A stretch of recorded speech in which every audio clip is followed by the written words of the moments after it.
All right, good afternoon. This term three, again, man, we will have to explain or sorry, lecture the remaining topics, no, which is the SPI, the urinary, digestive, and of course, duwa ka reproductive. So, dire sa aton nga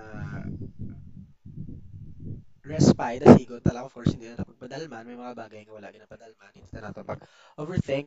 So, more of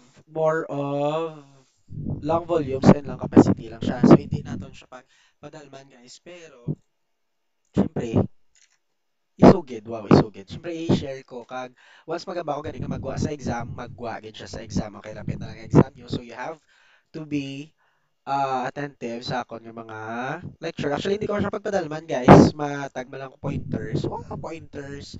Okay, sa ini nga topic. Of course, kung makita, be. Okay. Okay, respiratory system. Guys, may send ko da sa GC nyo, of course, ang tawag isang link. But, lantawan nyo lang para may idea ka mo. And diri na, this goes along volumes. When considering lung volumes, it is useful to divide the total space within the lungs into volumes and capacities. This allow an assessment of the mechanical condition of lungs, musculature, airway resistance, and effectiveness of gas, blah, blah, blah. Okay, definitions, guys, definitions. Tidal volume. May gagawa na.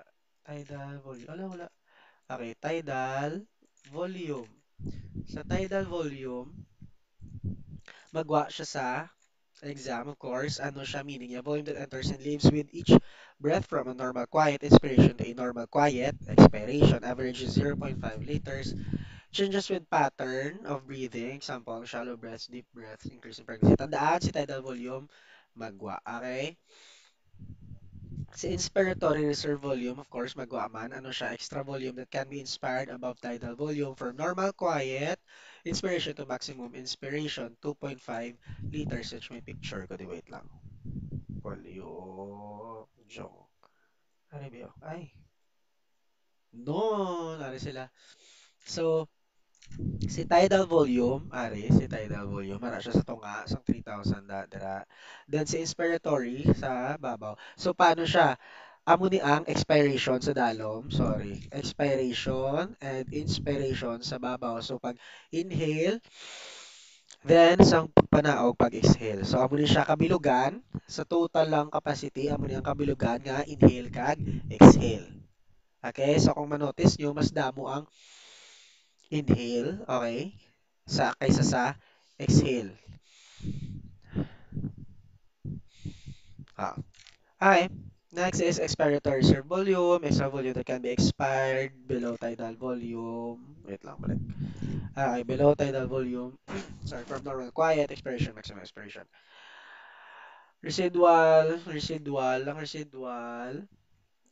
volume, reserve volume remaining after maximum expiration. Wait, iyan ako na lang para hapos.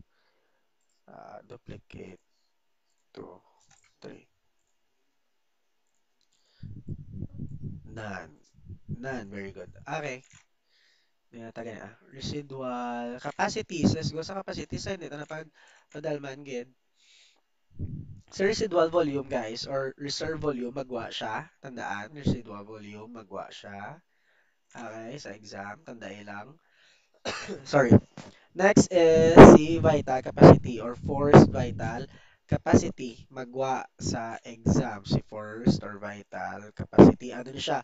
Volume that can be exhaled after maximum inspiration.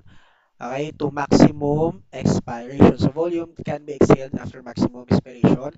Maximum inspiration, mga bata, inspire, pasulod. Expire, pagwa. Inspire, maximum. Tapos, volume that can be exhaled. Oh, ma-exhale nyo siya, that's called your, to maximum expiration, as nga maximum man nga pag-exhale, that's called your vital capacity. Kapasidad. Vital capacity or forced vital capacity. In siya, ari siya. Sa vital capacity, ari siya na.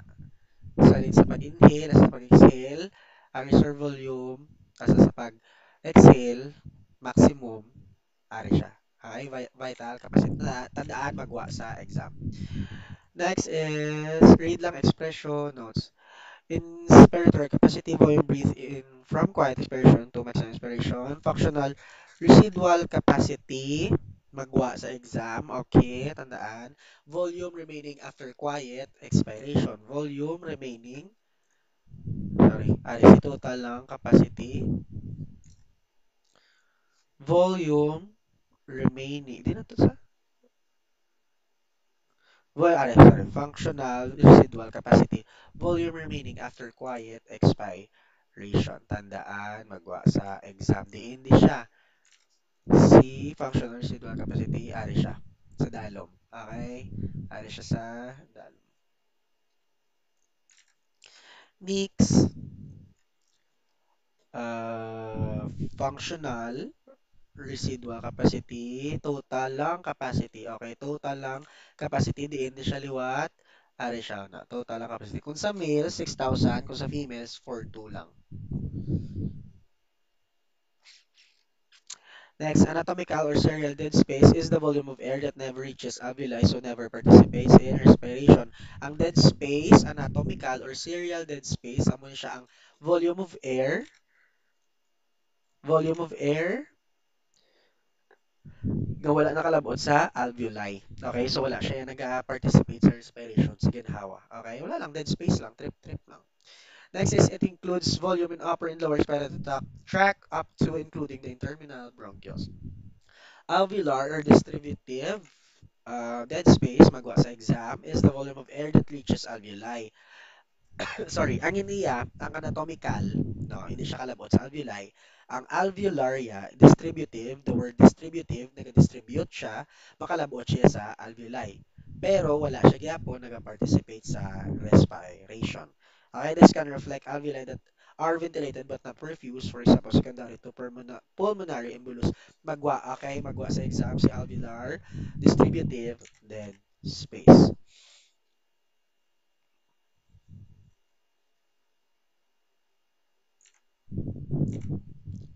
Inspiratory reserve volume. Magwa man sa exam kaysa inspiratory reserve volume. Extra volume that can be inspired above tidal volume. Gas transport, a small amount of O2, 1.5% is carried to the plasma and some gas, blah blah blah.